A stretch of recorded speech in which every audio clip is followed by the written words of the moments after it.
Dati kasi gusto ko mag-bold star, ako mag-vlogger. So hindi pa ako pinalad kasi bawal po sa Viva Max. Hello, good morning! Sila makakalaban sa akin. So ang nangyari na yun, na-shout out ko yun, sumikat ako dahil umabot ng 49 million views. So ano yung napundar mo? Maliban sa resort? Mga bahay siya, at least bahay namin dati, Real Talk to. Sabi ko kayo, kagagawa pala kayo ng kasalanan. Ako dati rin addict. Kiss mo sa ex mo. Hi ex! Ngayon ko lang bala nalaman, bala nang nakamove on. Akong liit pala sa'yo. Oh, yung mga basher ko, namatay yung iba. Dati rin ako basher. Kaya yung shout out sa mga basher ko dyan.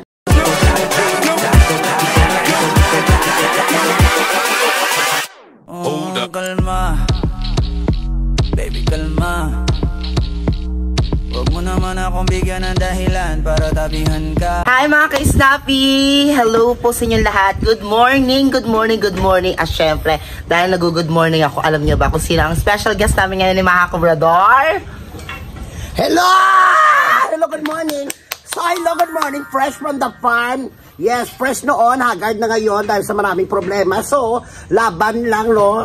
Kaya natin nang mag-survive sa araw-araw ng mga problema, stress, no? Totoo yan. So, this time, ito yung mga secret ingredients ko, fresh ako, friend.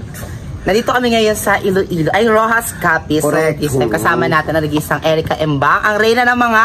Bunganga. Ng mukbang, syempre, di ba? Dati kasi minukbang ko tao, ngayon mga ganito na lang. Ito yung gangot sa ano, sis? Ay, ano ba yan? Bayabas. Oo, yung bayabas. Ako doon, no? Ngayon lang ako nakikita ng ganito na bayabas na kulay violet, no?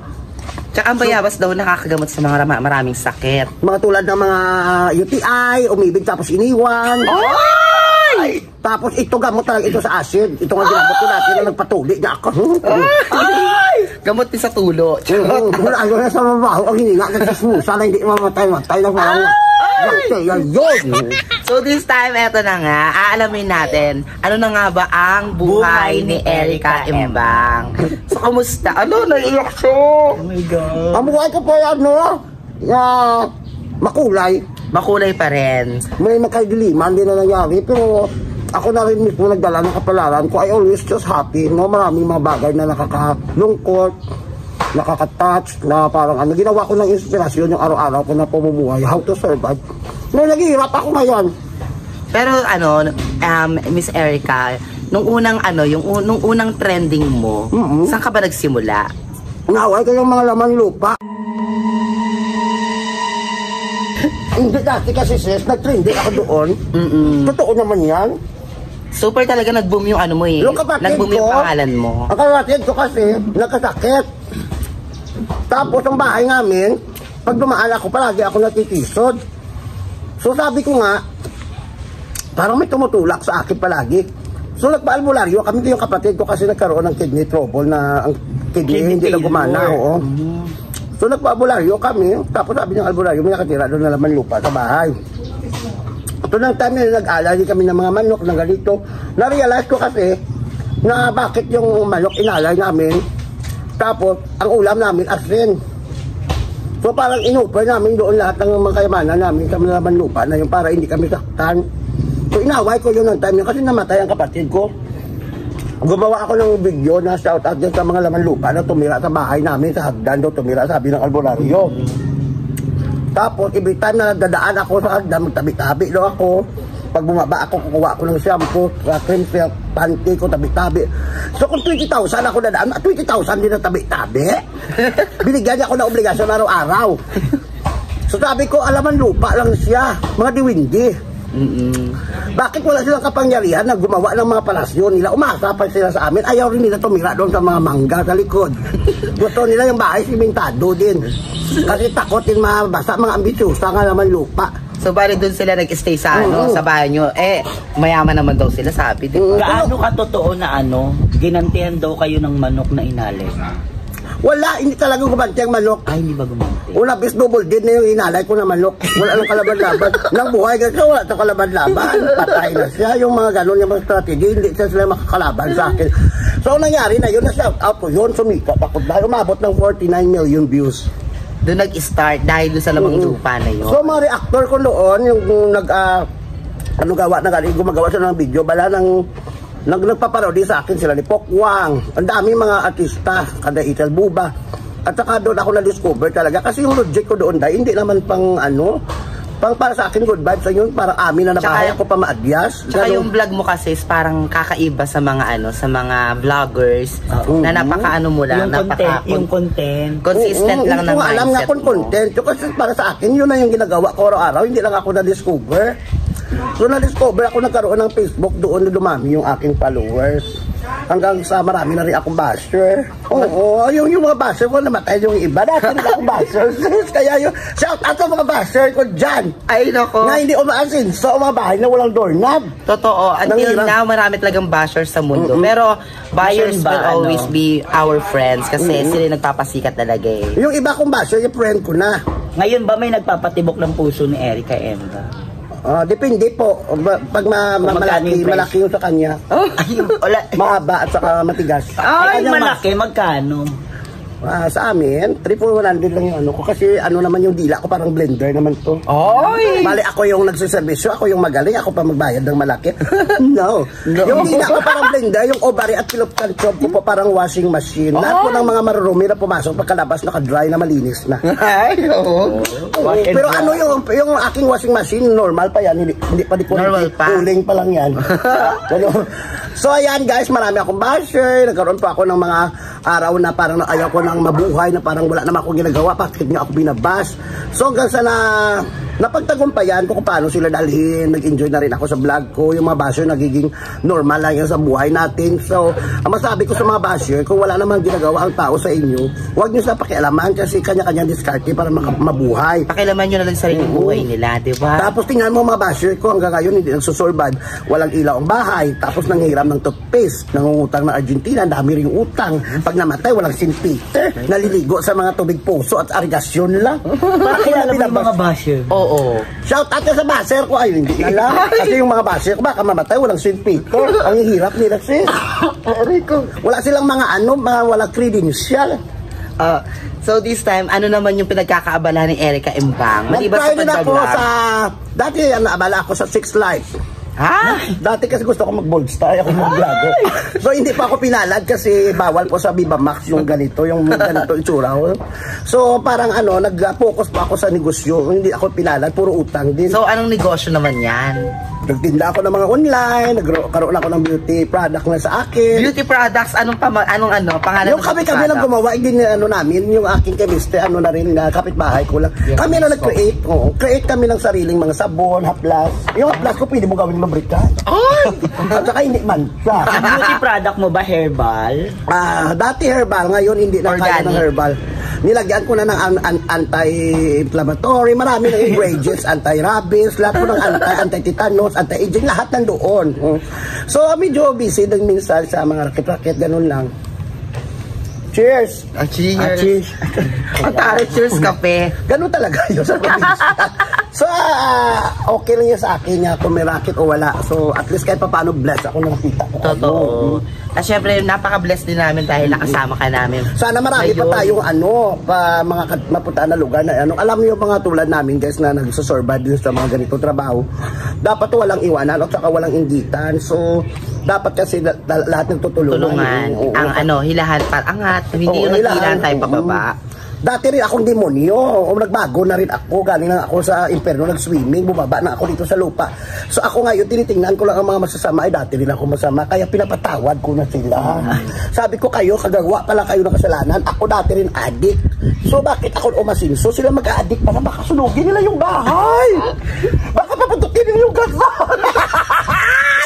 May mga ganun talaga tao naliligaw. Totoo. So ako yung sobrang stress nila kaya sila nagkagano.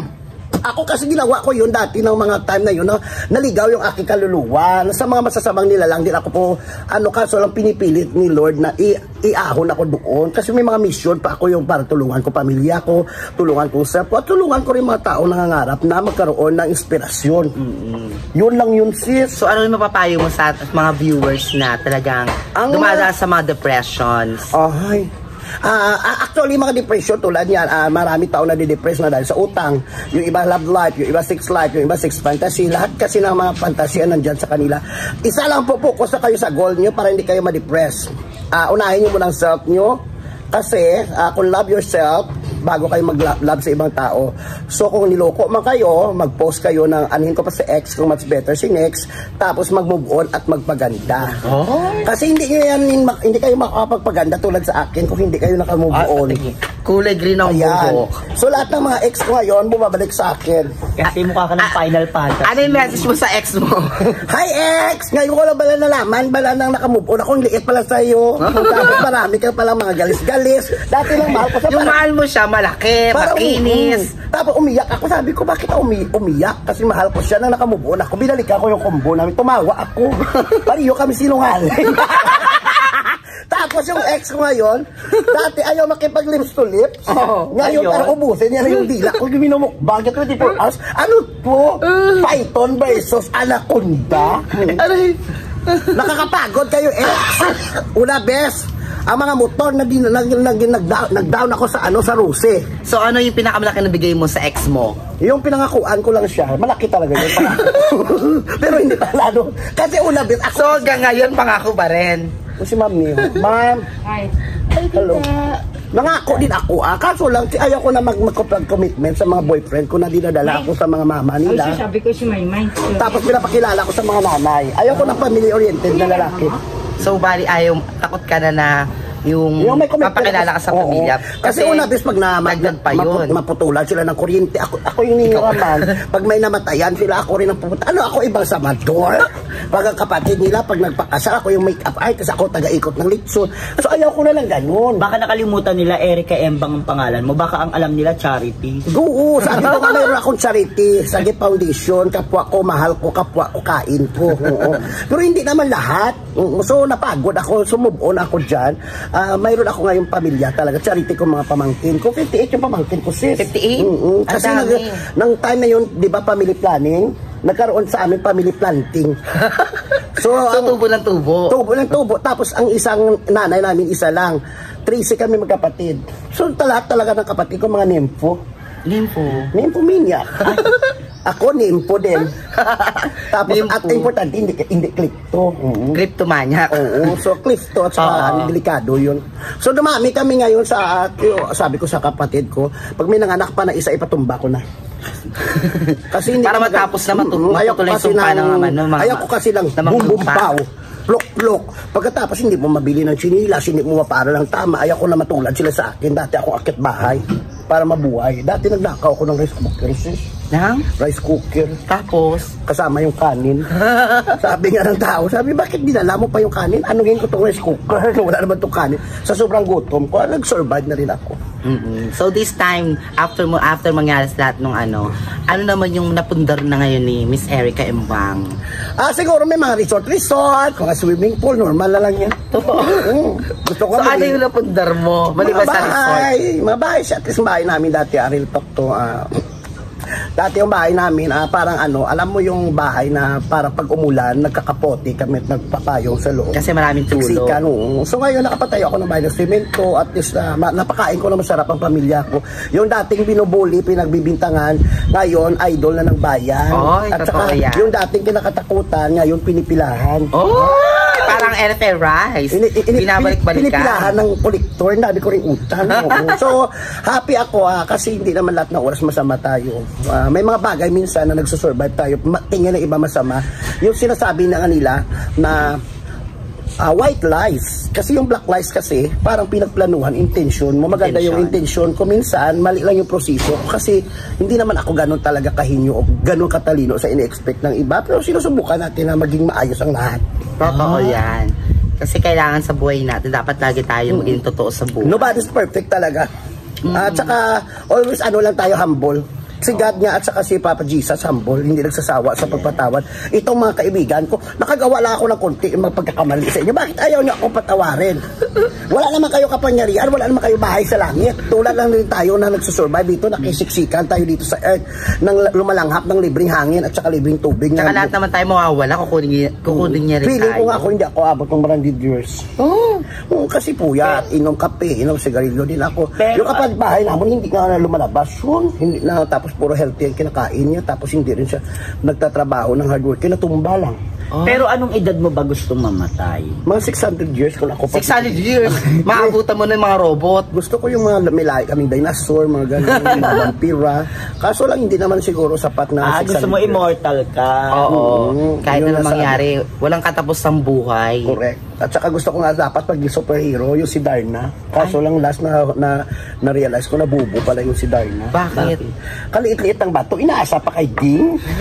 Ding! Ang bato, every time na itatapon, hindi yan doon sa school. Pwede na ba itago? Ano kasi ilagay mo sa hita, mang bato. Pagkatapos, alam mo ba kung Ayaw mo gusto ng yung bulsa? DSWD no, nakulong pa yan si Darna. Bakit? Child abuse yun. Yung bata, padadalhin mo ng bato. Galing si Darna. Hoy, Darna! Lumabas ka Shout out yan. sa'yo. Shout out sa'yo. Alam mo ba ng pandemic, hindi ka na nakatulong. Tago ka lang tago. Ang bato, pinaasa mo pa kay Ding. Gaga. Ayan. So, this time, bago na magtapos, ayan. Sino muna yung papasalamatan mong unang Papasalamatan ko po si Lord at saka yung aking sponsor at si Amber AMB Production. AMB Production, yes. Si Madam Elsa, dati idol na idol ko to. Ngayon nakasama ko na siya. At saka si Maha, Cobrador. Ubusin niya lahat pati Gcash mo, Cobrador yun. So ako naman si Erika Imbang na nag-iiwan ng katagang di baling walang makain, basta may cash in. Charot. I love you all. God bless. Thank you so much, mga ka-Snappy. And don't forget to subscribe to my YouTube channel, Elsa Droga TV. Correct. Thank you, Miss mag-share at Erin mag-like, Bang. alam nyo na yan. Masunugan kayo ng bahay. Isa sa mga love nyo mawala sa inyo. Thank you. Bye-bye. Takutin mo. Takutin mo para i-share nila. Ano ko, pag di nyo na-share yan, ako. Hawak kong piteya. Correct. Ako, kilala ko mga adik sa tundo. Correct. Ayan, thank you so much. Bye-bye, guys.